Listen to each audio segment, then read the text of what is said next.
We are now going to start with our third panel, which is on, the topic is the Mother of God and her portrayals. Now, as you all heard, our first presenter is based in Belarus, so she won't be able to join us. So we are now moving to Petra, and I'd like to introduce her very briefly. So Petra Carlsson is an associate professor of systematic theology and a fellow at the Stockholm School of Theology in Sweden. You might have heard of two recent books that she published. The first one is called Foucault, Art and Radical Theology, which came out in 2018. And the second one is called Avant-Garde Art and Radical Material Theology in 2020. They were both published by Routledge. And now, if you allow me, I'm going to cite myself because I wrote an endorsement for Petra's book, which I also think can serve as a summary, showing some of the material, but also what is very original approach that she's taken to material that we are familiar with, but not usually put in together in such a way. So what I said about the book is that it is an illustration of what can happen when new voices and fresh perspectives are introduced into established traditions of thought.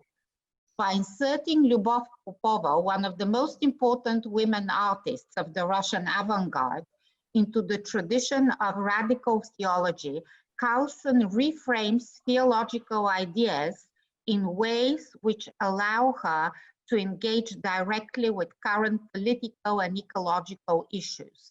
The book is both an original contribution to the field of theology through the arts and to a radical theology which confronts boldly problems of modernity. So today, Petra is going to talk about Lyubov Popova. Petra, we're looking forward to your talk.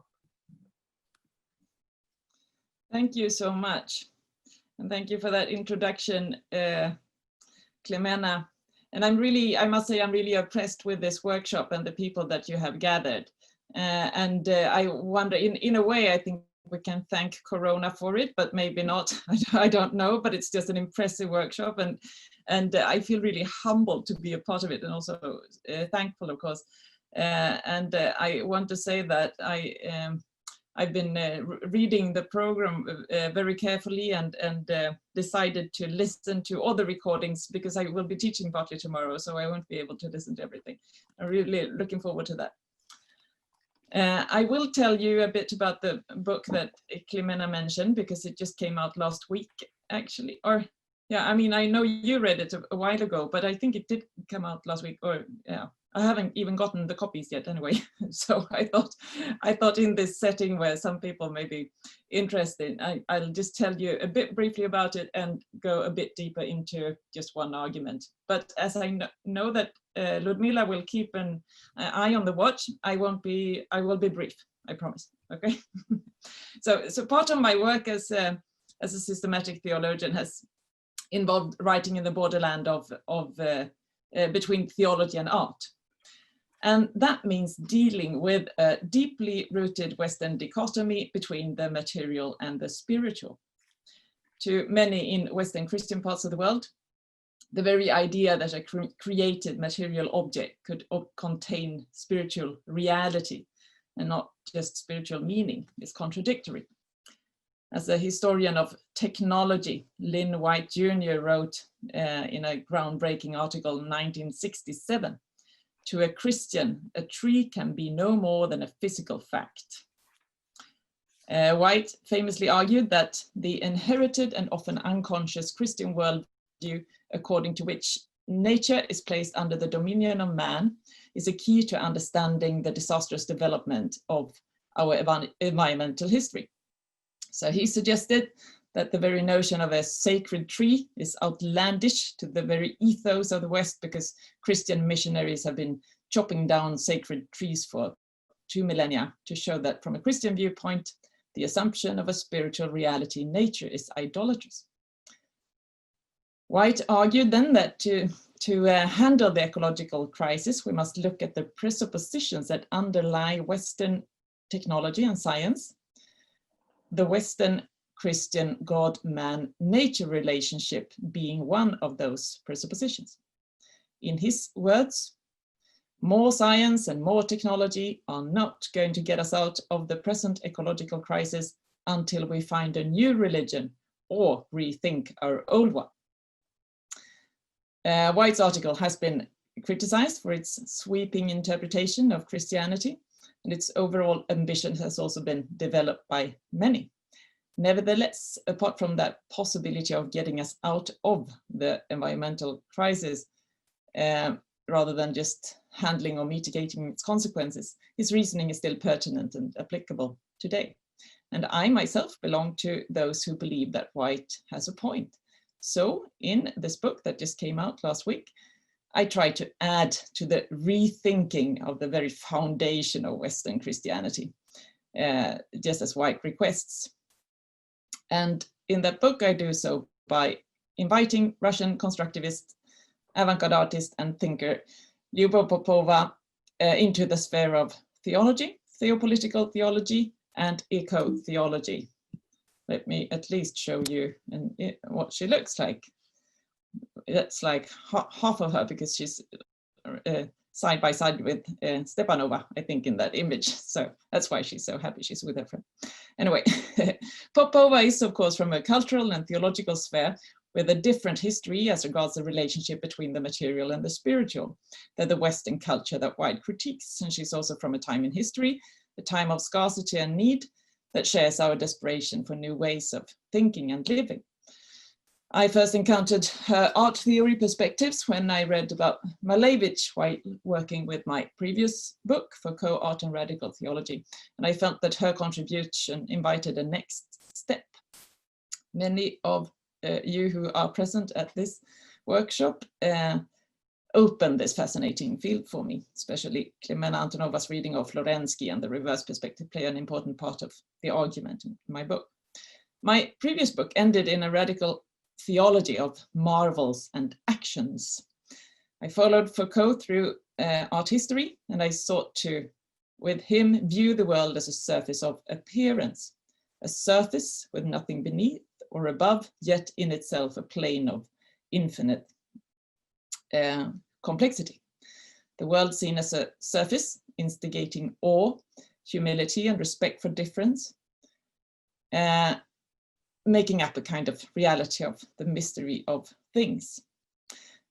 On the one hand, instigating awe, on the other hand, though, this mystery of things also instigates action, because if expressions make up the world, why not take part in the expression making, adding to the surface of appearances through activism or through liturgy? Knowing, of course, that we'll never have the last word, but always only the possibility to add and to reconstruct. So my new book then starts where the last one ended, in a spirituality that is material and ready to act. And it ends with a manifesto. Of course, it had to end with a manifesto since I'm writing about the constructivists. So why then Popova? Why was she a natural next step? Well, first, Popova introduces an account of the artist's relation to the material world that combines a sense of possibility and trust in human creativity and technology with a deep humility in relation to the natural elements. And second, for this reason, her notion of the relationship between the artist and the material elements is not only ecological but also political implications. By rethinking art, she imagines a new future society starting at the level of the everyday in our relationship to materiality. Third, her approach to the elements of construction, the elements that make up this world, is inner-worldly and yet spiritual. Construction, the very possibility and inevitability of constant construction, is at the very basis of reality, which is just as much a spiritual and a material reality. This challenges the more traditional theological distinctions between creator, created, and creation. Popova's political determination then did not make her disregard the spiritual or enigmatic aspects of life and humanity, which is why she, as compared with many of her contemporaries, I find, and also our contemporaries still today, stand forth as an unusually complex thinker. Fourth, the renegotiation of gender is a key part of her endeavor. By rethinking the notion of the artist, together with her fellow constructivists, calling herself a constructor, she destabilizes not only the notion of art, but also the gendered notion of a constructor, hence the very idea of femininity. So, on the one hand, Popova was a materialist and political artist, and yet on the other hand, she was a spiritual artist inspired not only by the Russian iconographic tradition, as many constructivists were, but also by the spirituality of suprematism and Rayism. And this is often described as a kind of incongruence from an art historical perspective, but from a theological perspective, I see it as a vantage point. I enter her work theologically at the intersection of the materialistic and the spiritual, entailing a move also beyond representation. Because even though Popova is inspired by medieval iconography and spends a few years working in the circles of Malevich, and while Florensky is also one of the attendees of the weekly discussions in her home, Popova does not choose their spiritual path, but moves instead to the material and political constructivist movement. And a brief look into her work may explain the theological relevance of this merge of the spiritual and the political. Andrew Spira notes that Popova's early interest in icons was more and more noticeable as she matured as a painter. What Spira describes as a truly iconic dimension of her work appears only when she has relaxed her dependence on the Cubist language. Only then appears the sense of monumentality, grandeur, and composure that for Spira truly signals the icon inspiration.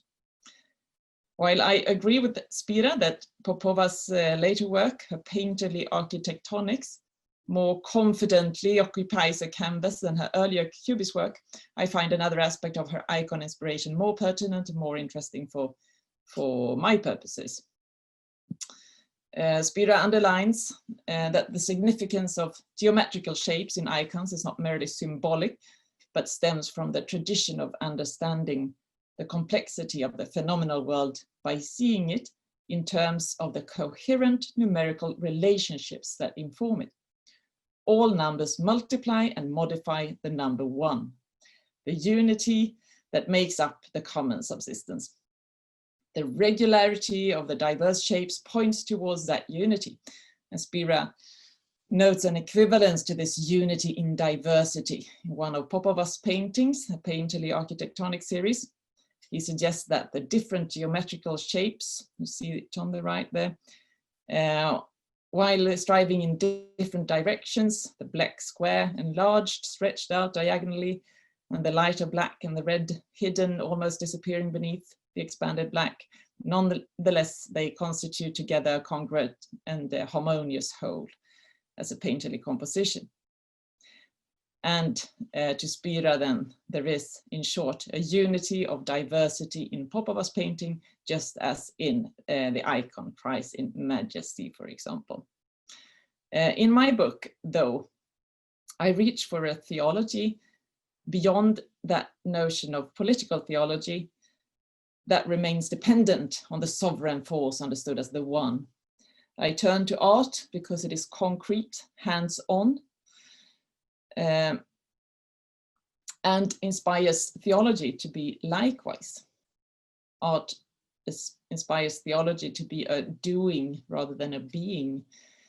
And yet, according to Spira, the number one is at the basis of both Popova's work and the icon as a unifying kind of origin.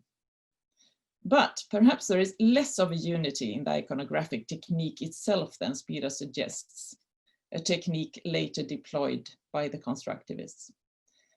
At least that is what I find in Popova. She deconstructs our notion of the origin, our notion of the one reality, and scrutinizes the many bits and pieces, the elements that make out the construction of reality. She turns being into doing. She turns the artist into constructor, the creator into constructor, and she goes from an idea of truth as eternity into reality understood as a site of construction. And I relate this part of my reasoning also to the discussions of the reverse perspectives and its distorted notion of the origin. But Latvian painter and art theorist Valdemars Matveis would, I think, also agree that a kind of holy oneness is not what the avant-garde brought from iconography. Matveis praised the icon precisely for resisting the will to unify.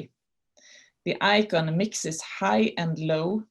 He wrote, it allows for a heterogeneity of color and materials, hence a material noise that the modern oil painting silences, he reasoned. The icon for Matveis is not unifying at all, but suggests a way for art to allow the noisiness of its very materiality. Popova recurrently states that she aims to move beyond representational art in every sense of the term. Even the distorted faces of cubism are finally too caught up with depicting reality, as if there were an origin, a unity, a given to depict, she argues. Or regardless of whether there is a given, to represent the given is not the artistic task. Expediency is what Popova is seeking in the early 1920s, not aesthetics, not depiction of unity or of anything at all.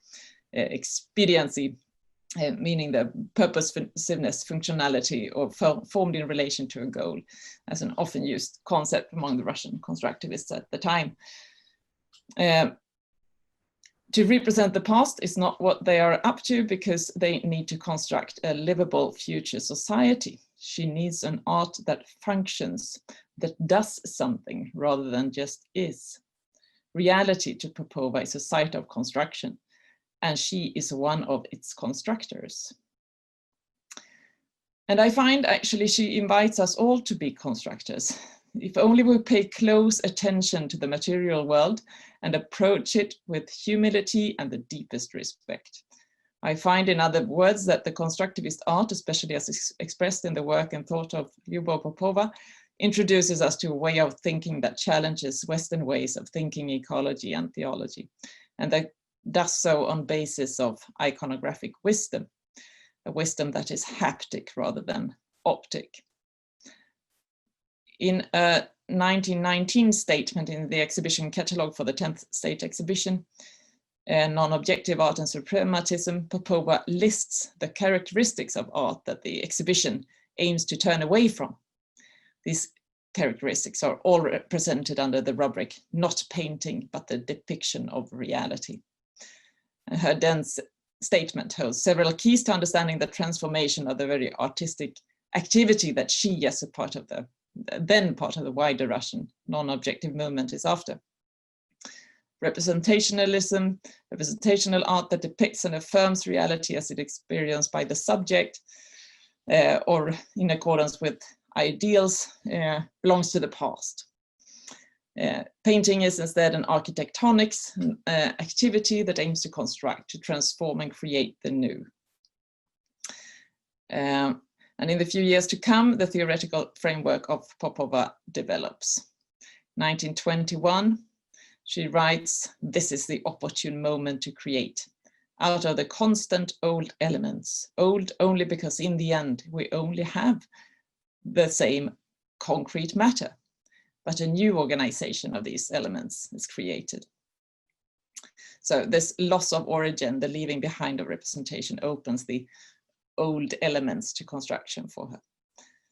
But it's not simply about replacing the old with the new, discarding inherited forms, thoughts, expressions. She was explicitly indebted to the history of art, and her ideas at this stage could be said to reflect, of course, the ideas that she brought along from medieval iconography.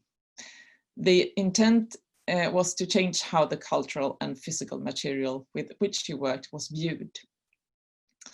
This new order, art as construction, requires an entirely new account of creation and hence also of the creator. So creation in Popova's understanding in 1922 no longer commences with a creative,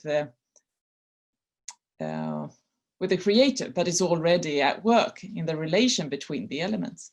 The creative process does not begin with a creator aiming to represent a thought or an idea or an experience of reality. Oh yes, Ludmila, I see, I see your sign. Oh, what did that mean? The yellow. I've spoken for 20 minutes already, haven't I? Yeah, that's what it means. Anyway, the idea here is that Popova and of course the other constructivists encounter the material with which they work as if the process of creation was already going on there. So viewing themselves as the assistants of the material. Okay, but I will finish since I saw the yellow sign, and and it's just a brief introduction. I find that Popova does provide us with a way of thinking a relationship to the material world as itself a kind of spiritual reality. And in that sense, I do believe that she offers a way to rethink our old Western religion, just as White requested in those quotes that I opened with. I find that Popova has not yet gotten the attention from critical theory that I find she deserves. So in my book, I discuss her thought in relation to thinkers with whom I find she has obvious connections, such as Walter Benjamin, Gilles Deleuze, and Donna Haraway, and others. But this was just a very brief introduction to that book, and I even, since I haven't gotten it yet, I have an image of it. So thank you.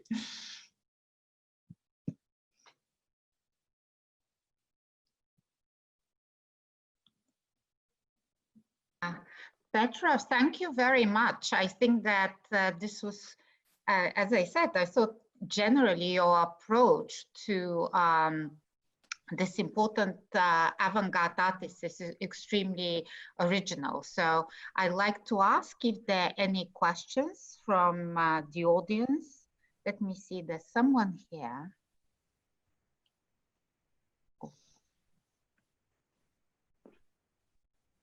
Okay. So, well, while people are formulating their ideas, I'd like to ask you something that actually crossed my mind. You probably know because I think we discussed it when I read the draft of your book, even before it was published, that I think it is very interesting that you're placing the art of Lyubov Popova in connection to these modern Western thinkers that you engage with. At the same time, I wonder whether there is something which is which makes a very strong connection, not just to the art of the icon, but to the theology of the icon within Eastern Orthodox Christianity, which has to do with this very major idea of the relationship between spirit and matter, and the fact that the very opposition between spirit and matter, something that people like Florensky and various other people and thinkers were reacting against, and they basically saw that something which was at the bottom of the crisis of modernity were these false oppositions, including between spirit and matter, the material and the spiritual and so on. And you have this line of Eastern Orthodox theology, especially Eastern Orthodox theology that deals with the icon, the theology of the icon, that actually posits a completely different relationship, which is certainly not based on opposition, but the way that it shows that matter is spiritualized, and the whole theological understanding, of course, having to do with the incarnation and so on.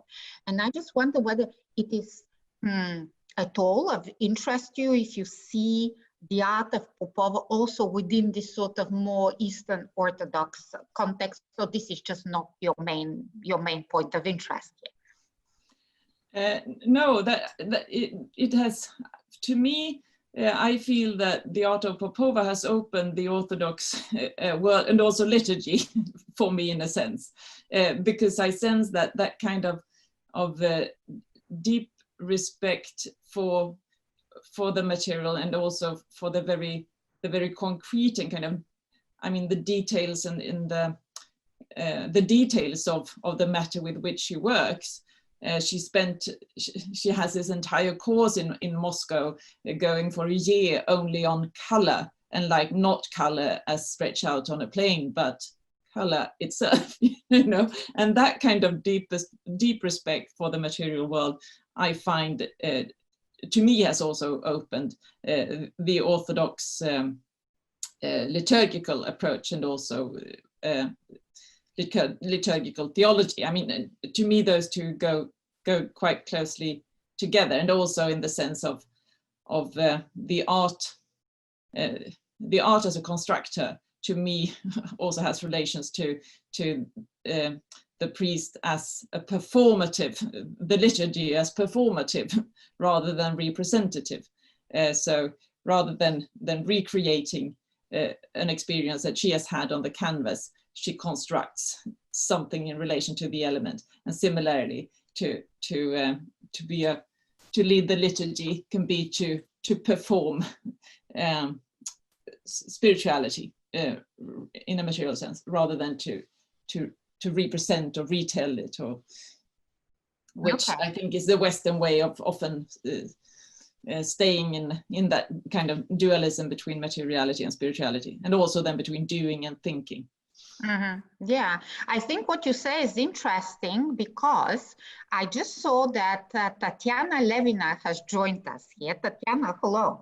And she's actually written quite a lot on what you just referred to as, you know, the value that Eastern Orthodox tradition places on materiality, and how, for you, I think in a way your approach is interesting, because you come to this not just from, you don't come through Eastern Orthodox theology to Popova, you go through art to an appreciation of the theological part of it. But I think Tatiana has written quite a lot about, you know, the value of the material in the context of Tatiana. You've written quite interesting things on Hesychasm, on Gregory Palama, and this whole Eastern Orthodox tradition, which is very much based at bottom, even if people are not familiar with the theological details and, you know, terminology and all that. But I would say that probably this is the most interesting part from the point of view of your material, the value of the material, spiritualizing the material.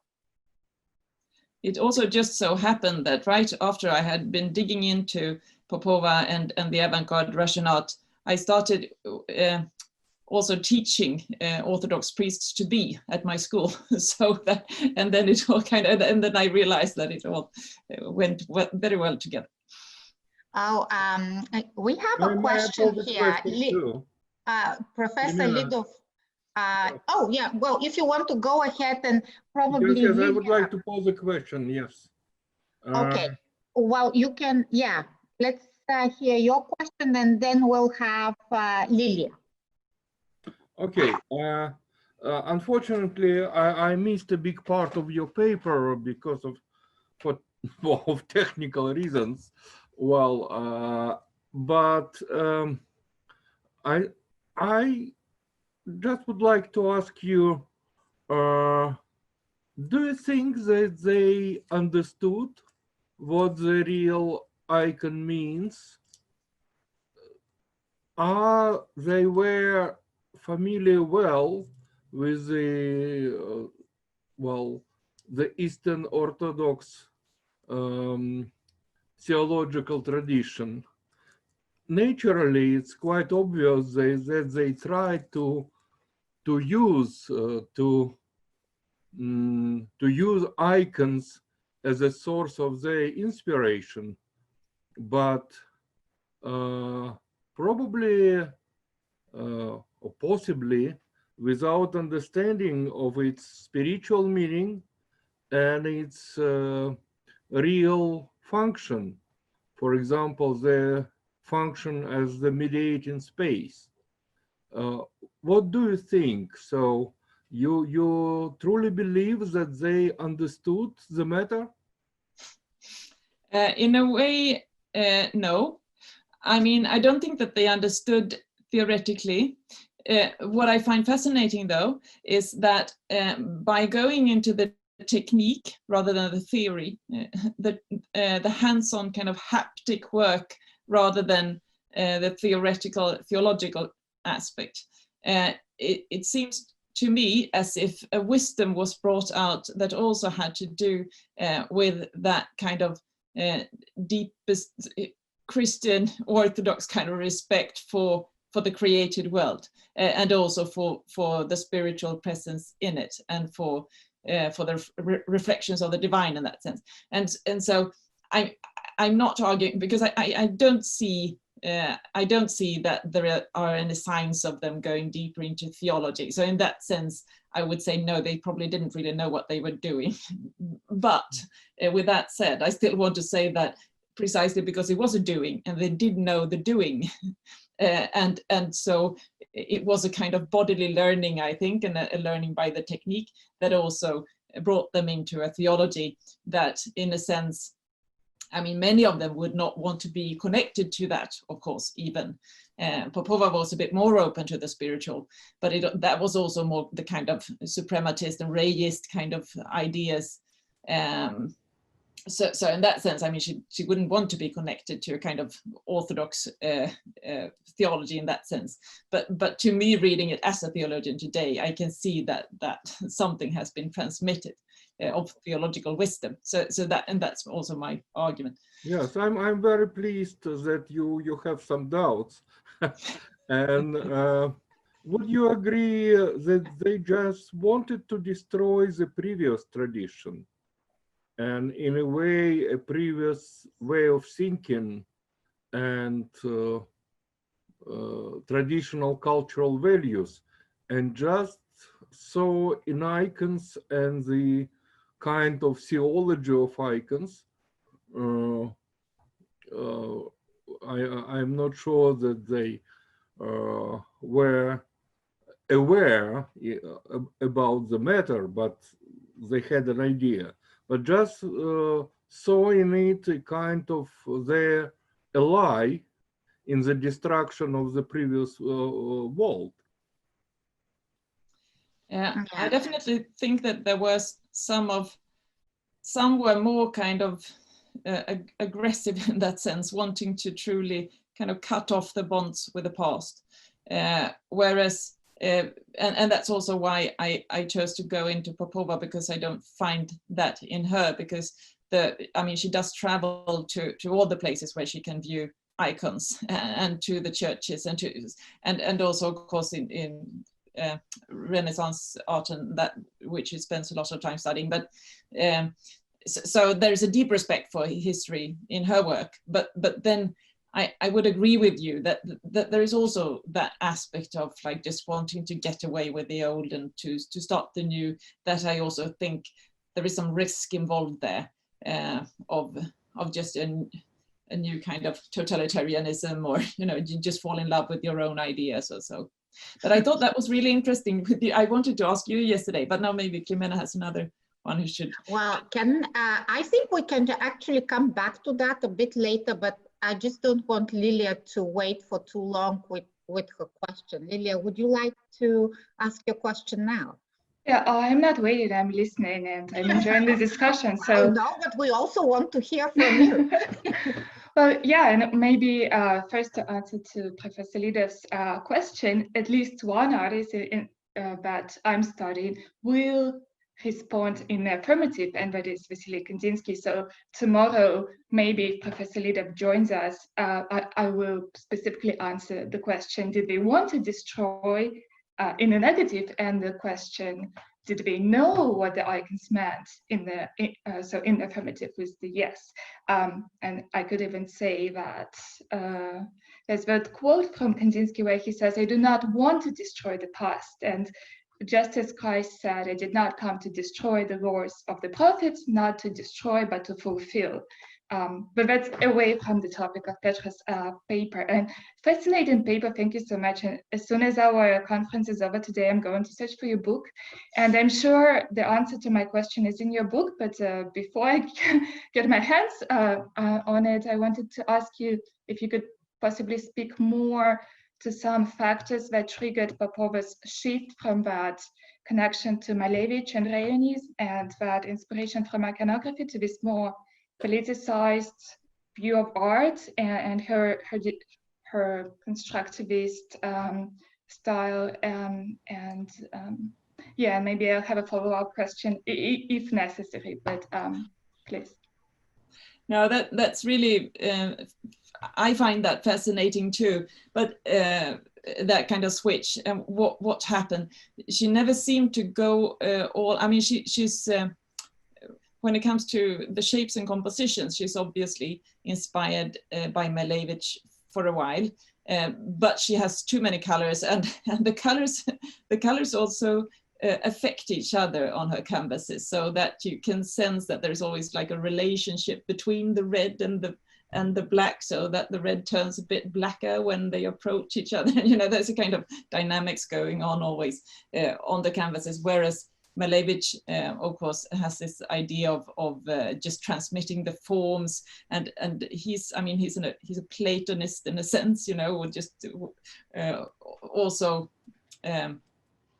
as was mentioned before, I mean, doing a provocatively reconfiguring, of course, the icon and so on, but it seems as if that does not interest Popova. She's a lot more interested in the construction, but also then the way in which the technique of art itself is a kind of also spiritual technique in a way, which is not really what Malevich is doing. I mean, he's more kind of out for the truth, and so, which I also think he shares with the Rayists, to just generalize a lot, but it's quite obvious that she has a political passion, but also a different view of the role of materiality in her art, really. So that's why she, but then when she goes to the constructivist, she's not completely a fit for them either, since she's too spiritual in a sense, because she still works with the rays in her paintings and that kind of presence that is both material and spiritual at once, and so on. So she builds architecture with rays. Yeah, thanks, Tatiana. As I said, hello, it's nice to see you again. Would you like to ask your question now? Yes, thank you so much. Thank you so much, Petra. Very inspiring and interesting talk. Lots of new ideas came to my mind, and I like the topics of eco-theology and some gender questions here. You've mentioned Platonism. You were talking about Malevich, right? Here I have a question to Popova. What do you think about that? When Plato criticizes art as it haven't been useful, he criticizes art as it is only mimetic in its origin. It only, copies the nature. But Popova proposes something different. She wants to construct by the means of art. Probably this would be an answer to Plato, this kind of artistic, work. Probably, I don't know. What do you think about that? If my question is understandable. No, yes, it's perfectly understandable, and it also, I think, relates to the what I just said about Malevich, because she does. I mean, in a way, what she does is a kind of end of art thing. I mean, art as understood in that quote by Plato that you just retold, art as mimetic. So to her, so along with the other constructivists, she even leaves the very idea of the artist, but instead calls herself a constructor.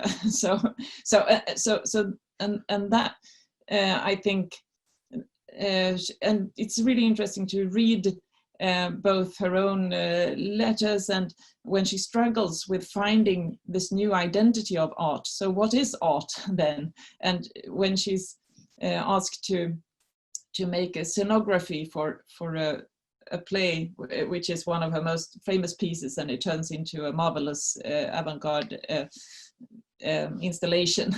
But she's so reluctant because she's thinking, oh, but this is, so now I'm actually building a machine on a stage, but it's still not a machine because it's a stage. And so is this reality? Am I contributing to reality, or am I just constructing a kind of mimetical, am I reproducing the mimetical kind of idea of art? And it's really heartening to see that in the end she then realizes that she wanted to construct reality, but reality was kind of still mimetic in itself because people were just playing along with this scenography as if it was not real and as if it was a representation of reality. So it is as if even when she tries to be a constructor rather than an artist, the world still wants her to be an artist. So it's really hard to get out of that kind of loop of being an, always representing or being depicting in one way or another. But I'd say, as an answer to your question, that she wants precisely to do away with that kind of Platonic idea of art and to rethink art as a creative process, a truly creative process, rather than just mimetic process. Oh, thank you. Thanks. I thought that was quite an interesting discussion, and I think that we should find ways of continuing it. For the time being, I'd like to just, I think we can close this panel, have a 15-minute break. It's now 3:15, and could we please come back and meet in 15 minutes at 5:30, and then we'll have Professor Patterson's keynote talk. Thank Clemena, or Yes. perhaps Ludmila, I'll just come back online about 2 or 3 minutes beforehand to make sure I can get the share screen Okay, yes. properly up and working. So Okay, absolutely. Yeah, we're here. Okay, bye-bye. It always takes longer than one thinks, doesn't it? Absolutely. Yeah. Bye. Looking forward to hearing you, George. Thank you.